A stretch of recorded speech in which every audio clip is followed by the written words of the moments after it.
Adieu 2021 et bonjour 2022. Voilà, écoutez, voici ma nouvelle vidéo pour la nouvelle année. Je souhaite à tout le monde une très bonne année, plein de bonnes choses, une bonne santé, plein d'argent, enfin tout ce que vous voulez.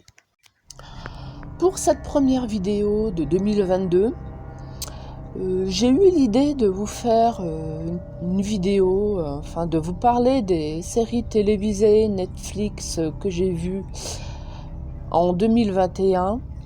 Enfin, je ne vais pas faire vraiment une critique, mais je vais vous faire une petite liste de ce que j'ai pu voir et de ce que j'ai pu apprécier. Je vais vous parler d'une dizaine environ de séries télévisées Netflix. Pour la première, je vous en ai déjà parlé dans une précédente vidéo. Il s'agit de la Casa de Papel. Donc, dans cette première vidéo, je vous en ai parlé un peu plus longuement. J'ai passé un bon moment en visionnant toutes les saisons. Je ne peux que vous la conseiller. Le final, j'ai adoré le final. Je me posais la question comment cette série allait se terminer et je trouve que le final est bien choisi et bien trouvé. Et c'est avec un petit pincement au cœur que je leur dis au revoir. Voilà. Bon, j'espère qu'un jour il y aura peut-être une autre saison, mais bon, je ne pense pas. La deuxième série télévisée, il s'agit d'une série fantastique qui se situe plus dans les années 80 avec des enfants. Il s'agit de Stranger Things.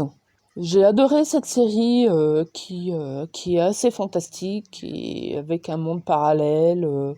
Je peux que vous la conseiller avec le personnage de Eleven, joué par la jeune actrice Millie Bobby Brown, que j'apprécie beaucoup aussi. Je trouve qu'elle joue très bien dans son rôle. Moi, j'ai passé un bon moment en visionnant toutes les saisons. Pour la série suivante, il s'agit d'une série fantasy médiévale. Il s'agit de The Witcher. Je sais qu'il y a la deuxième saison qui vient de sortir sur Netflix, que je n'ai pas encore eu le temps de visionner. Et c'est ce que je vais faire pour ce début de 2022, visionner The Witcher. La première saison, pour qui ne connaît pas l'univers de The Witcher, j'ai trouvé que la première saison était un peu méli-mélo et c'était un peu dur de s'y retrouver. Tout ce que je demande, c'est que la saison 2 soit un peu mieux tournée, je dirais, par rapport à la première saison.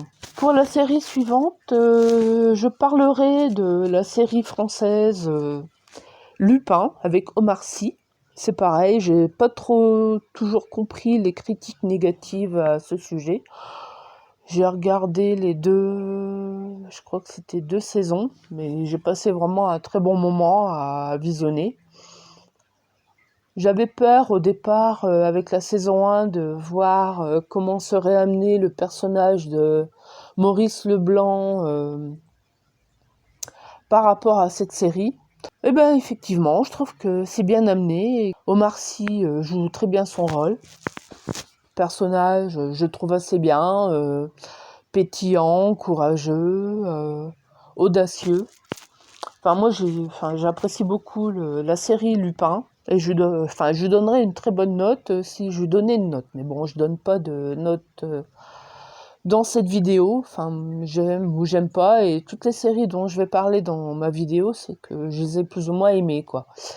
Pour la série suivante, je l'ai mis dans ma liste car je l'ai visionnée, étant une grande fan de Sherlock Holmes, du personnage et de l'univers holmésien.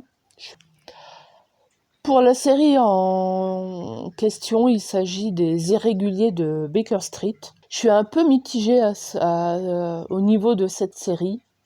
Je ne sais pas trop quoi en penser. Je l'ai visionnée. J'ai pas un avis bien défini. J'ai pas trop adhéré à l'univers des Irréguliers. Le personnage de Sherlock Holmes, j'ai pas trop apprécié. Il est vraiment trop décalé par rapport au Sherlock Holmes. Enfin, le personnage de Sherlock Holmes, j'ai pas trop apprécié. Je le trouve un peu trop bizarre par rapport au personnage de Sherlock Holmes, entre guillemets. Mais bon, c'est une série que j'ai regardée. J'ai passé un bon moment sans trop me poser de questions. C'est le genre de série, il faut mettre le cerveau un peu de côté et voir, visionner sans vraiment se poser de questions. La série suivante est la série Dracula. J'ai passé un bon moment aussi en la visionnant.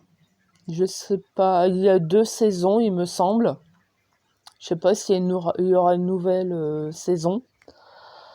La série Dracula a été réalisée par les mêmes réalisateurs et créateurs que la série Sherlock de la BBC. C'est une vision déformée de la série, du livre de Bram Stoker. C'est une série qui est vue un peu différemment, hein, comme on peut le comprendre avec la série Sherlock. Mais bon, j'ai passé un bon moment en la visionnant et je ne peux que vous la conseiller. Dans les séries fantastiques, surnaturelles, j'ai visionné la série Lock and Key. Bon, c'est une bonne petite série aussi, dans le genre fantastique, avec des enfants. J'ai bien apprécié. Enfin, j'ai pas tout visionné, mais j'en ai visionné une bonne partie. Faut aimer la fantasy. Moi, c'est un genre que j'apprécie, mais bon, il faut aimer. Voilà, pour la série Lock and Key que j'ai visionnée en 2021. Bon, les meilleures séries que j'ai visionnées sur Netflix, ce sont les séries The Haunting of Hill House, The Haunting of Bly Manor et aussi Les Sermons de minuit. J'ai adoré ces 3 séries, moi j'adore les histoires de fantômes. J'ai passé des bons moments en visionnant ces trois séries, ces 3 saisons. Ces 3 séries ont été créées par les mêmes créateurs et réalisateurs. Voilà, j'ai passé vraiment un bon moment en les visionnant et je me referai une joie de les revisionner un de ces jours quand j'aurai un peu plus le temps. Parce qu'il y a quelques épisodes qui sont très bien faits. Sur Netflix, je regarde des séries télévisées, mais comme il y a aussi des films, il y a quelques films que j'ai bien appréciés. Il y a le film Ready Player One que j'ai bien aimé. Je l'ai même visionné 2 fois. C'est un univers que j'apprécie sur tout ce qui est jeu gamer, l'univers gamer geek entre guillemets. Moi j'ai bien aimé, je l'ai bien visionné, j'ai bien apprécié. Il y a le film La prophétie de l'horloge que j'ai bien apprécié aussi, qui est dans le genre fantastique et que je vous conseille.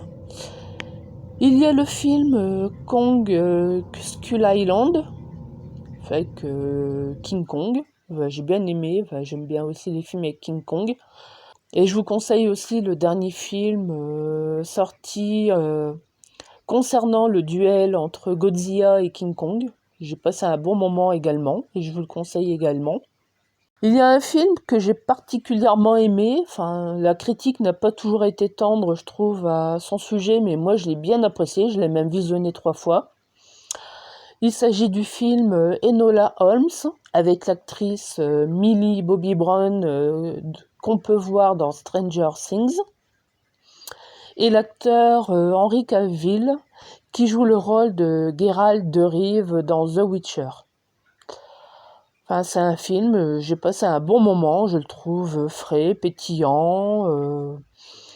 C'est l'univers un peu holmésien, avec la jeune sœur de Sherlock Holmes. Je trouve que l'actrice joue très bien son rôle. Moi, j'ai apprécié, j'ai bien aimé. S'il y avait un deuxième film, une suite à celui-ci, je regarderai volontiers. Voilà, c'est mon avis.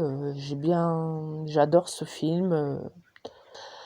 Le film est joué par des acteurs qui jouent dans notamment Harry Potter. On retrouve 2 actrices. L'actrice Fiona Shaw qui joue le rôle de la tante Pétunia de Harry, là qui joue un rôle un peu différent. Et il y a l'actrice Helena Bonham Carter qui joue la mère d'Enola Holmes, désolée, oups, et qui joue le rôle de Bellatrix Lestrange dans Harry Potter. Voilà, des actrices britanniques et qu'on retrouve avec grand plaisir dans Enola Holmes. Il y a aussi une série sur Netflix que j'ai regardée récemment et qui s'appelle The Movies That Made Us. En fait, cette série parle des films cultes de notre jeunesse, avec notamment les films Dirty Dancing, Pretty Woman. Il y a aussi des films d'horreur comme Vendredi 13, il me semble, ou Freddy, les Griffes de la nuit. Enfin, il y a plusieurs films qui sont un peu décortiqués, on les voit un peu différemment, comment ils ont été réalisés, faits avec le budget, ce qu'ils ont rapporté, des films qui à la base n'étaient pas très appréciés, mais qui... Enfin voilà, c'est une série que j'ai bien appréciée aussi. C'est The Movies That Made Us. Bon voilà, en conclusion de cette première vidéo de 2022, vous pourrez constater que j'aime bien le genre fantastique, le genre médiéval fantasy, l'univers holmésien. Écoutez, donnez-moi votre avis dans les commentaires, peut-être n'est-ce pas votre choix. Quel serait votre choix de Netflix? Quelles sont les séries que vous avez regardées et que vous appréciez plus que moi? Peut-être que je les découvrirai en 2022 parce que je trouve qu'il y a beaucoup de séries sur Netflix et de films. Et pour 2022, je vais me faire un autre programme et voir ce que je vais visionner. Alors n'hésitez pas à me donner vos petits conseils dans la barre des commentaires si le cœur vous en dit. N'hésitez pas et je verrai à mon tour si j'apprécie également ce que vous me conseillez. Et je vous souhaite encore une bonne année 2022, qu'elle soit meilleure que 2021. Voilà, une bonne journée à vous et je vous dis à très bientôt.